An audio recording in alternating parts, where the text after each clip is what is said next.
உட்காந்து சாப்பிட்டுட்டு இருக்காங்க. எனக்கு கொஞ்சம் ஆக்வர்டா தெரிஞ்சிச்சு சார். யாருக்காவது ஆக்வர்டா இருந்ததாமா அது? நீங்க எப்படி சார் சொல்றீங்க அதை? ஓடு ரைட்டு. இதை சாட்டர்டே எபிசோட்லேயே விஜய் சேதுபதி கேட்பார்னு எதிர்பார்த்தோம். ஏன்னா சத்யா வந்து அந்த இடத்துல வந்து தான் உணர்ச்சி வசப்பட்டு கோட்டை வந்து சௌந்தர்யா தாண்டிட்டாங்க அப்படின்னு ஒரே காரணத்துக்காக நீ வந்து இப்படியெல்லாம் உட்காந்துருக்கியே, நீ எஜுகேட்டட் பொண்ணு மாதிரி இப்படி நடந்துக்க முடிக்கிற அப்படிங்கிற மாதிரி வந்து பயங்கரமாக பேசுவார். அந்த இடத்துல அதை யாருமே தட்டியும் கேட்கல.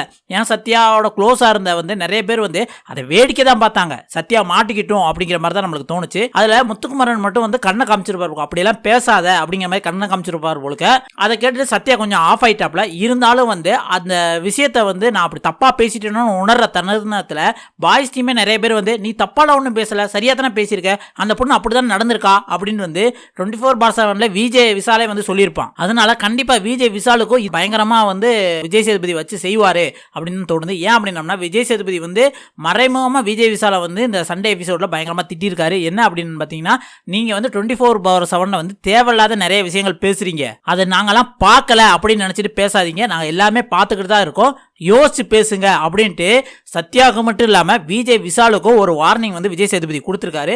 அதுவும் தேவைதான். ஏன்னா விஜய் விசால் வந்து தனக்கு ஒருத்தவங்க பிடிக்கல அப்படின்னா டைரக்டாகவே அட்டாக் பண்ண முடியாது. அது வந்து முத்துக்குமரனாக இருந்தாலும் சரி, சௌந்தர்யாவாக இருந்தாலும் சரி, யாராக இருந்தாலும் சரி, ஒரு கூட்டத்தில் உட்காந்து பேசும்போது வந்து அப்படியே நக்கல் கிண்டலா, அதாவது வந்து என்ன அப்படின்னா சீரியஸாக வந்து பின்னாடி பேசாத மாதிரி வந்து அப்படியே கிண்டலா பேசுகிற மாதிரி வந்து அடுத்தவங்க மண்டையில் வந்து புகுத்துட்டாங்க. அதனால தான் தீபக்குமே சௌந்தர்யாவுக்குமே அந்த பிரச்சனை வந்தது அப்படின்னு தான் நம்மளுக்கு தோணுது. நீங்க யாரெல்லாம் நினைக்கிறீங்க? கரெக்டா விஜய் சேதுபதி வந்து இந்த இஷ்யூ வந்து அட்ரஸ் பண்ணியிருக்காரு. அதாவது சத்யாட்டையும் விஜய் விசால்ட்டையும் வந்து சௌந்தர்யா மட்டும் இல்லாம வந்து ஒரு பொண்ணுங்கிட்ட வந்து இப்படி பேசக்கூடாது அப்படின்னு நினைச்சீங்க அப்படின்னா மறக்காம கமெண்ட்ல சொல்லுங்க.